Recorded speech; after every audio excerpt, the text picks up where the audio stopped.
Of course, in typical Milan fashion, my prediction couldn't have been more wrong as I predicted a 1-0 and it turned out to be a 5-1 thrashing of Cagliari. But don't let this game fool you because this is how we should have been playing all season. How's it going, guys? This is Vincenzo from Home of Milan coming back at you once again. Furthermore, today we got a lot of goals to break down today as we beat Cagliari 5-1. If you guys are new here, make sure you guys like, comment, subscribe, and make sure you guys check us out on all of our socials at Instagram, Twitter, TikTok, and bunches, all at Home of Milan. So without any further ado, guys, let's jump into this. So in the first half, I wasn't particularly impressed with how we were playing. It looked like our heads weren't in the game at all, and we were failing to be a threat going forward and taking our time to create chances. Up until the 35th minute, we finally broke the deadlock with a good passing sequence in the box, which fell to the feet of Benacer, and he put his chance away for the 1-0 lead going into halftime. And Benacer, this game was phenomenal. I'll get into his performances later. But with that being Milan's only threatening chance, I was getting a little bit worried because I was thinking Cagliari would get back into the game because they are in a relegation spot. So being in that sort of scenario, I would think that Cagliari would come out into the second half with a lot more firepower.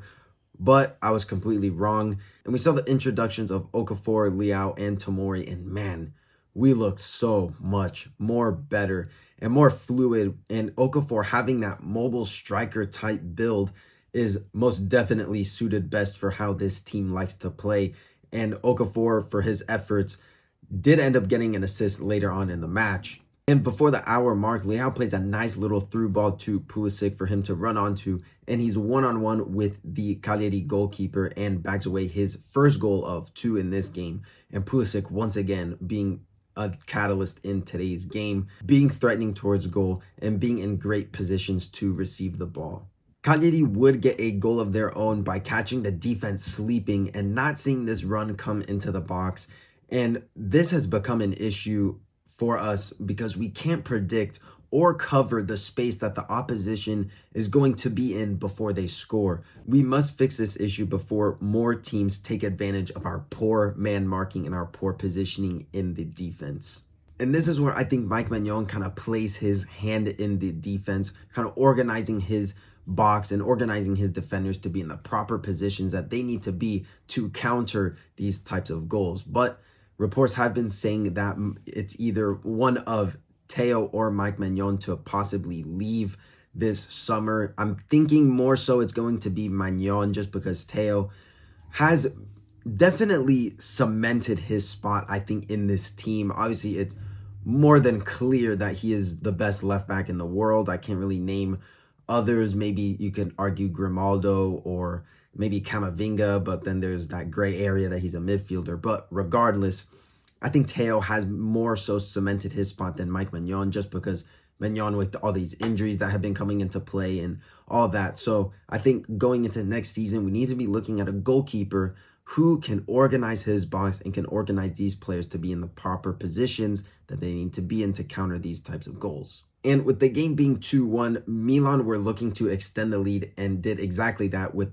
a 74th minute banger from Tijani Reinders, who unleashes an absolute rocket into the bottom left corner and gives us the third goal of the game for us. And I was reading on Twitter and agreeing with a lot of people on Twitter, surprisingly enough, that people want to get this sort of Reinders in every game, meaning that they want a goal-scoring threat in Reinders. And I agree, because if we can have that part of Tijani Reinders' game being that consistent, being a threat outside of the box with these long-range goals, then that would be massive for us going forward into the next season. And I'm sorry, for Loftus-Cheek to be out for this game, it pains me to say because of his stellar performances this season. Multiple times I've said he is the top of the match for certain games, but man, we looked really good with the midfield three of Musa, Benacer, and Reinders.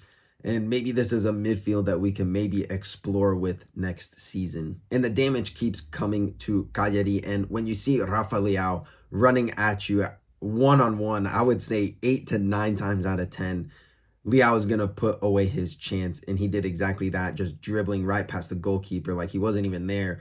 And I want to give a special shout out to Ismail Benacer for winning the ball and making a phenomenal through pass right in between the lines and just putting Leao in a great position to score. And yeah, once again, Benacer had a phenomenal game, but also a great goal for Leao.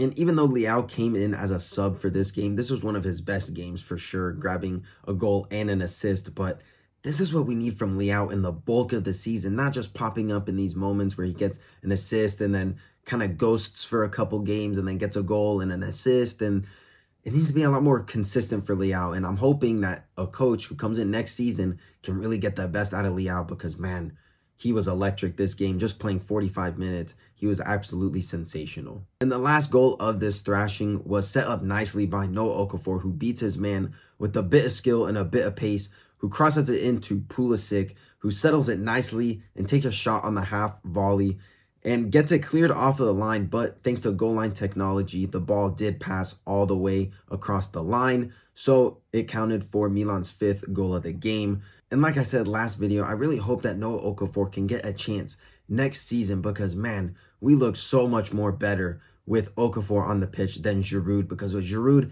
it's very predictable. Either he's going to flick it on or, he has those 1 in a million moments where it's kind of unpredictable with those certain back heels or flicks or whatever. But with Noah Okafor, it's just so nice seeing that he can maybe run it onto the left and Leao goes a little bit central. And there's that fluidity between that front three, and then Pulisic kind of tucks in to maybe get onto a ball from across. And we see that fluidity, and I'm hoping that Okafor can be a main protagonist come next season. And with this being great and this being one of our biggest wins of the season, I'd say we played really good, most notably in the second half. And this was the Milan that we needed to see all season, because if we played like this against teams like this in the lower table, all these points that we missed versus Salernitana, that 2-2 draw, that 1-0 loss versus Udinese at home, mind you, and that 2-2 draw versus Lecce, all these teams like this, we would most definitely be in the title race. Now, let's move on to tops and flops. For top, hands down, I'm going to say Benacer. And this was the Benacer that so many of us fans fell in love with, winning the ball in the midfield so many times this game, being a physical threat in the middle, and the passing was phenomenal from Benacer this game. And Benacer doesn't get goals often, but when he does, he has an insane game, and this was one of those games. So hands down, top is going to be Benacer. And flop, once again, I'm going to say Giroud. He got subbed out, and when he got subbed out, we looked like such a better team. So Ollie, thank you for the service, but I'll see you in Los Angeles, my friend. And before we head out, let's preview our next game versus Torino. And Torino are exactly where you think they would be in the table, smack dab in the middle in 10th place. And clearly they have nothing to play for, neither do we, but once again, securing that second place is our top priority. And I would say, given there's 2 games left in the season, I'd say it's 95% secure. And in our last game versus Torino, we won 4-1. And I'm going to predict a 2-1 for this one, just a routine victory to bring back to the San Siro for the last game of the season versus Salernitana. Thank you guys so much for tuning in. Make sure you guys like, comment, subscribe, and make sure you guys check us out on all of our socials in the link section below. And also get in the comment section below. Get involved, guys. What did you guys think of today's game? What did you guys think of Benacer most notably? It was super nice. And also, I just wanted to add that it was a nice little gesture seeing the mother's maiden names on the back of the shirt. I thought it was a nice gesture for Mother's Day. So, thank you guys so much for tuning in, and I'll see you guys in the next video. Ciao ragazzi.